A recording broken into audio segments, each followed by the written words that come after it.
मावळा प्रतिष्ठानतर्फे रुग्णवाहिका लोकार्पण सोहळा मान्यवरांच्या उपस्थितीत संपन्न. पेण तालुक्यातील जनतेच्या सेवेसाठी व अपघातग्रस्तांना तात्काळ मदत मिळावी या उद्देशाने सेवेच्या ठायी तत्पर असे ब्रीदवाक्य संकल्पून मावळा प्रतिष्ठानची स्थापना झाली असून संस्थापक अध्यक्ष भाई मंगेश रघुनाथ दळवी यांच्या माध्यमातून रुग्णवाहिका लोकार्पण सोहळा सापोली पेण येथे मान्यवरांच्या उपस्थितीत मोठ्या उत्साहात संपन्न झाला. सर्वप्रथम मान्यवरांच्या हस्ते श्री गणरायाला व छत्रपती शिवाजी महाराजांना हार अर्पण करून पूजन करण्यात आले. तदनंतर आलेल्या मान्यवरांचे स्वागत करण्यात आले. या कार्यक्रमाप्रसंगी विद्यमान आमदार रवींद्र पाटील, माजी आमदार धैर्यशील पाटील, प्रांताधिकारी प्रवीण पवार, तहसीलदार स्वप्नाली डोईफोडे, ॲड. प्रवीण ठाकूर, पेण पोलीस निरीक्षक देवेंद्र पोळ, खरेदी विक्री संघ चेअरमन रघुनाथ हरिभाऊ दळवी, सह्याद्री प्रतिष्ठान महाराष्ट्र राज्य कार्याध्यक्ष समीर म्हात्रे, माजी जी.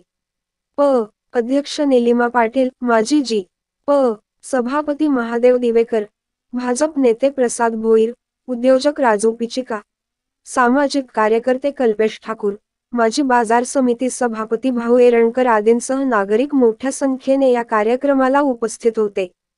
हा कार्यक्रम यशस्वी करण्यासाठी मावळा प्रतिष्ठानच्या सर्व सदस्यांनी मोलाचे सहकार्य केले. मंगेश दळवी युवा प्रतिष्ठान या नावाने आम्हाला प्रतिष्ठान काढायचं आहे, कारण आमची साथ आम्ही ज्याला हाक मारू शकतो तो तू आहे, तर तू या विषयाला हो म्हण. दादा त्या दिवशी त्यांचा उत्सव होता, मी त्यांच्या उत्सवामध्ये त्यांच्या होला होई म्हणालो. त्यांनी सुरुवात केली आणि एक चांगला देखणा कार्यक्रम त्यांनी तिथं केला. पण मी त्यांच्या विचाराला सलाम करतो आज, की त्यांनी फक्त माझ्यावरती बघताना एक विषयासाठी बघितलं नाही, तर ही जी पंचसूत्री आहे ना इथं लिहिलेली, ही पंचसूत्री खरी त्यांची देण आहे. मी मनापासून त्यांना धन्यवाद देतो की एवढ्या विचारांची उंची तुमची मोठी आहे आणि तुम्ही काही करू शकता. हे जेव्हा माझ्या लक्षात आलं त्याच दिवशी मी तुमच्या होला हो म्हणालो. मग आमच्या मावळा प्रतिष्ठानच्या बद्दल या विषयावरती आता ज्यांनी प्रस्तावना केली त्यांनी सांगितलं की नाव का बदललं गेलं. तर मी मनापासून सांगतो की एखाद्याच्या नावाने एखादं मंडळ असतं तर त्याला खूप मोठेपणाचा भाव येतो. त्याला वाटतं की व्हावा, जिकडे तिकडे जावं तिकडे आपल्या नावाचा जय जयकार होईल. पण मी मनापासून सांगतो प्रतिष्ठानचं नाव झालं, मधल्या काळामध्ये 15 दिवसामध्ये 3-4 इथं ऍक्सिडेंट घडले. एक तर रस्त्यावरती झाड पडलं तर रात्री 12 वाजता ही पोरं गेली. रात्री 12 वाजता पोरं गेली त्यावेळेला आपले अतिरिक्त SP साहेब अतुलजी झेंडे साहेब सुद्धा तिथं अडकले होते. 12 वाजता ही पोरं जातात, मशीन देतात, प्रशासनाचा कोणी जायच्या अगोदर रस्ता मोकळा करतात, कोण पडलं त्याला उचलतात, हॉस्पिटलला घेऊन जातात आणि दुसऱ्या दिवशी बातमी देतात की भाई मंगेश दळवी युवा प्रतिष्ठानने हे काम केलं. मी 2-3 वेळा ही गोष्ट बघितली आणि ती मला रुचत नव्हती. दुसऱ्याचे कष्ट आपल्या नावावर खपून घ्यायचे नाही हे आयुष्यभर शिकलोय आणि त्याच दिवशी ठरवलं की हे काही म्हणाले तरी मी त्यांना बोललोय, तुम्ही म्हणाल ती गोष्ट करीन, तुम्ही म्हणाल त्या बाबत तुमच्या सोबत राहीन. पण भाई मंगेश दळवी युवा प्रतिष्ठान हे प्रतिष्ठानचं नाव नसेल, आपण छत्रपती शिवाजी महाराजांना मानणारी माणसं, आपण सरदारांना मानणारी माणसं, आपण सेनापतींना मानणारी माणसं, मग आपण काय करायला पाहिजे तर ज्या निष्ठेने ज्या प्रामाणिकपणाने मावळा लढला त्या मावळ्याचं नाव कधी एकदा तुम्ही बघितलं तर सरसेनापतीचं नाव येईल, सरदारांचं नाव येईल, पण हा मावळा होता हे नाव नाही येणार. पण कामगिरी चोख करणारा कोण होता तर मावळा होता. तर मी यांना हेच सांगितलं, जो पण याच्यामध्ये काम करेल तो समान पातळीवरती करेल, जो कार्य करेल तो जर काय तुमची कुठलीही त्याच्यामध्ये फळाची अपेक्षा नसेल तर आपण काम करूया मावळ्यासारखं. कोणी केलं तर जगाने बोललं पाहिजे की मावळा प्रतिष्ठानने काम केलं, तिथं कुठं मंगेशबाई येता कामा नाही. आणि त्या दिवशी यांनी ही गोष्ट ऍक्सेप्ट केली आणि ऍक्सेप्ट केल्याच्या नंतर या गोष्टीला जरा सुरुवात झाली. आता हे काम आरोग्याविषयी करायचं आहे. जगाला वाटलं असेल की अँब्युलन्स दिली उद्यापासून कामाला सुरुवात होईल. मी खरं तुमची सगळ्यांची माफी मागून सांगतो की वेळ होईल, जरा 5-10 मिनिटं तुम्ही ऐकाच. हे काम काय दादा आम्ही उद्यापासून की 8 दिवस अगोदर 1-2 महिन्यापासून अगोदर चालू नाही केलं. मी ज्या घरात राहतो ते रघुनाथ दळवी आयुष्यभर ह्या वाडी वस्त्यावरती या लोकांच्या सेवा आणि आरोग्य सेवेमध्ये काम करणारा व्यक्ती. मी 1989 जेव्हा 10 वर्षाचा होतो, थोडी थोडी अक्कल जेव्हा आली होती, तेव्हापासून बघतोय की 1989च्या पुरामध्ये पण पलीकडे अडकलेल्या लोकांना त्या पाण्यामध्ये ते मैत खाद्यावर घेऊन येणारे माझे वडील मी बघितलेले आहेत. या भागात त्याची रीत होती. मानवळ हॉस्पिटल आहे, त्या हॉस्पिटल वरती या भागाचा कुठलाही पेशंट आला, तो पेशंटच्या घरवाले घेऊन हॉस्पिटलला यायचे.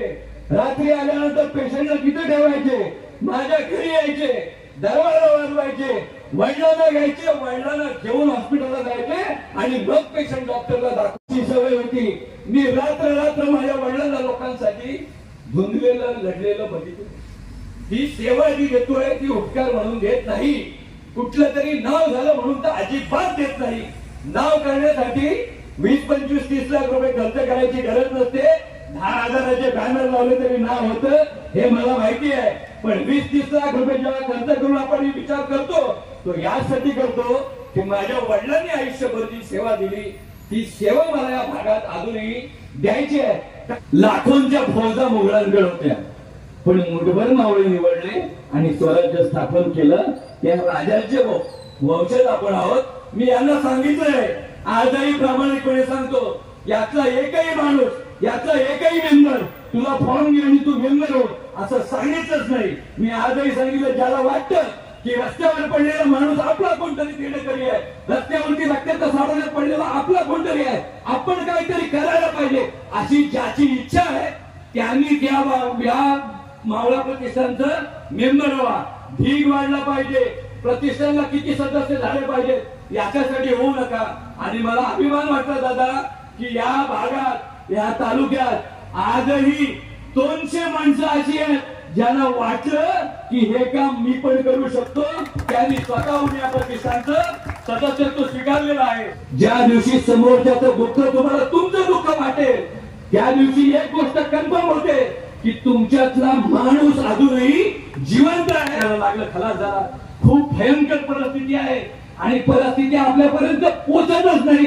ज्या दिवशी तुमच्यावर प्रसंग घडतो, त्या दिवशी तुम्हाला वाटतं कोणीतरी माझ्या मदतीला आलं पाहिजे. मी तुम्हाला धन्यवाद देतो मित्रांनो. आता प्रतिष्ठान स्थापन केलंय आणि स्थापन झालेल्या प्रतिष्ठानला तुम्ही मधल्या 4 ऍक्सिडेंट मध्ये एवढा चांगला प्रतिसाद दिला की घडलेल्या प्रसंगावर पोरं जागेवर जातात. प्रतिष्ठान नुसता अँब्युलन्स देऊन सेवा नाही देणार आहे. प्रतिष्ठानने ठरवलंय की जिथं घटना घडली तिथं 4 जरी आपली पोरं असतील, ती त्या माणसाच्या बरोबर गाडीत बसतील, त्या पेशंटला जिथं न्यायचंय तिथं नेतील, ऍडमिट करतील, त्याच्या वडिलांना, त्याच्या भावाला, त्याच्या बायकोला धीर देतील आणि सांगतील, तू एकटा नाही राजा, तुझ्या दुःखात आम्ही तुझ्या सोबत आहोत. 2 हात होते, 2चे 20 झाले, 20चे 200 पोरांचे हात किती झाले? 400. जेव्हा 400 जण मदत करतील तेव्हा निश्चित